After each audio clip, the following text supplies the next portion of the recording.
Assalamualaikum warahmatullahi wabarakatuh. Bagaimana kabarnya Ananda pada pagi hari ini? Semoga masih tetap dalam keadaan sehat walafiat. Pada kesempatan hari ini, kita akan belajar muatan IPA KD 3.8 mengenai siklus air. Nah, Ananda, air merupakan sumber kehidupan di bumi. Makhluk hidup membutuhkan air setiap hari. Nah, menurut Ananda, mengapa air tak kunjung habis walau terus digunakan? Iya, benar. Air tak kunjung habis digunakan karena air mengalami siklus air. Nah, apa sih siklus air itu? Siklus air adalah proses perputaran air yang terjadi secara terus-menerus dari permukaan bumi ke atmosfer dan kembali lagi ke permukaan bumi. Seperti apa siklus air itu? Seperti ini. Siklus air memiliki beberapa tahapan, yaitu penguapan atau biasa yang sering disebut evaporasi, lalu pengembunan atau biasa disebut kondensasi, dan hujan atau biasa disebut presipitasi. Nah, di sini alurnya adalah air laut, dia menguap ke atmosfer. Jadi air laut menguap atau biasa disebut evaporasi. Nah, titik-titik air itu nanti akan mengalami pengembunan. Nah, setelah mengalami pengembunan, air itu akan membentuk awan-awan. Nah, ketika sudah membentuk awan, nanti akan turun titik-titik hujan. Titik-titik air itu akan jatuh kepada bumi. Nah, titik-titik air itu akan jatuh ke sungai, ke ladang, ke danau, dan sebagainya. Nanti itu dari titik-titik itu, dari air yang udah jatuh tadi, itu akan mengalir, yang biasa disebut transpirasi, mengalir lagi ke laut, dan dari laut nanti menguap lagi, lalu terjadi awan lagi, lalu terjadi proses presipitasi, transpirasi, dan terus seperti itu. Makanya itu disebut siklus air dan air tidak akan habis. Selanjutnya, tanah memiliki kemampuan menyimpan air.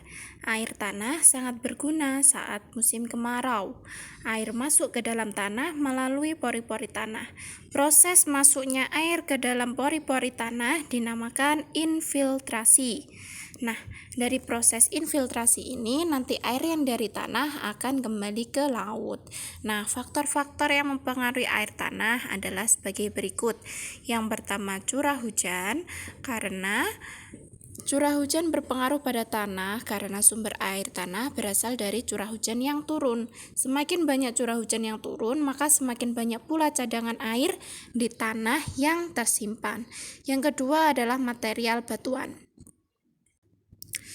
Lapisan tanah yang mengandung banyak batuan akan menyimpan air, sehingga air bertahan lebih lama di dalam tanah.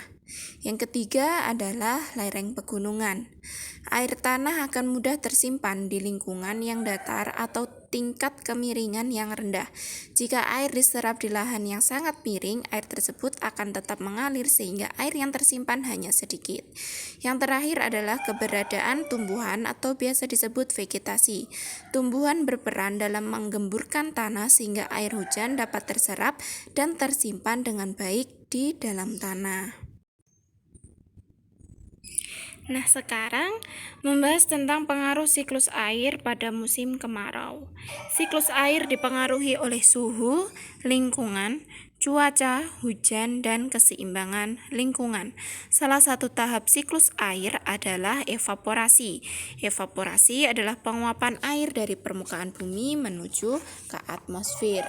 Evaporasi mengubah air berwujud cair menjadi air berwujud gas. Semakin tinggi panas matahari, maka jumlah air yang menjadi uap air dan yang naik ke atmosfer juga semakin banyak. Nah, musim kemarau yang berlangsung secara terus-menerus dapat menyebabkan berkurangnya sumber air bersih, persawahan menjadi kering, banyak hewan yang akan mati, gagal panen, dan penambak tidak dapat membudidayakan ikan. Penguapan air yang lebih banyak dibandingkan hujan yang turun mengakibatkan lingkungan mengalami kekeringan. Penyebab terjadi kekeringan adalah langkanya ketersediaan air di suatu wilayah pada waktu tertentu, musim kemarau panjang, minimnya daerah resapan air. Nah, cara mengatasi terjadinya kekeringan adalah yang pertama bijak dalam penggunaan air, petani menanam palawija saat musim kemarau, dan yang terakhir adalah minimnya daerah resapan. Nah, setiap hari kita memerlukan air untuk beraktivitas, seperti makan, minum, mandi, mencuci pakaian, dan lain sebagainya. Air yang kita gunakan harus air yang bersih. Kualitas air yang bersih berpengaruh terhadap kehidupan makhluk hidup dan lingkungan sekitarnya. Nah, di bawah ini adalah syarat-syarat kualitas air yang baik. Ada 3 macam, yaitu syarat fisika, biologi, dan kimia. Syarat fisika adalah air tidak berasa, air tidak berbau, air tidak keruh dan tidak berwarna, dan air tidak memiliki endapan. Sedangkan syarat biologi adalah memiliki tingkat keasaman yang normal dan air tidak mengandung bahan kimia yang beracun. Sedangkan syarat kimia adalah air tidak mengandung bakteri patogen. Bakteri patogen adalah bakteri yang berbahaya jika dikonsumsi oleh makhluk hidup tertentu. Air di permukaan bumi tidak akan habis karena adanya siklus air. Akan tetapi, air yang kita butuhkan adalah air bersih. Oleh karena itu, kita harus mengetahui syarat-syarat air bersih yang sudah dijelaskan tadi.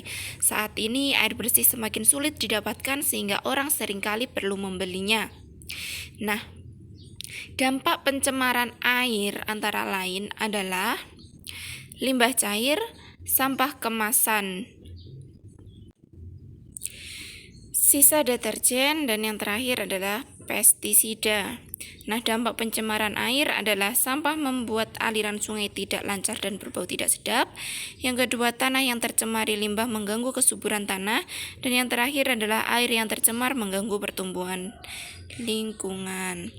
Cara mengurangi krisis air bersih adalah melakukan penghematan air dalam pemakaian sehari-hari, menggalakkan penanaman pohon, membuat lubang air resapan atau biopori, membangun tempat penampungan air, dan yang terakhir adalah menanggulangi pencemaran sumber air. Nah, cara memelihara ketersediaan air bersih yang pertama adalah mencuci pakaian dengan air secukupnya, menggunakan air bekas cucian beras atau sayuran untuk menyiram tanaman, menghemat air ketika mencuci kendaraan. Tugas Ananda adalah siapkan pulpena 5D, silahkan Ananda buka pulpena halaman 29 dan 59, kerjakan soal nomor 3-5, ditulis di buku tulis, jawabannya difoto dan dikirim kepada Ustazah. Atas perhatiannya Ustazah ucapkan terima kasih dan wassalamualaikum warahmatullahi wabarakatuh.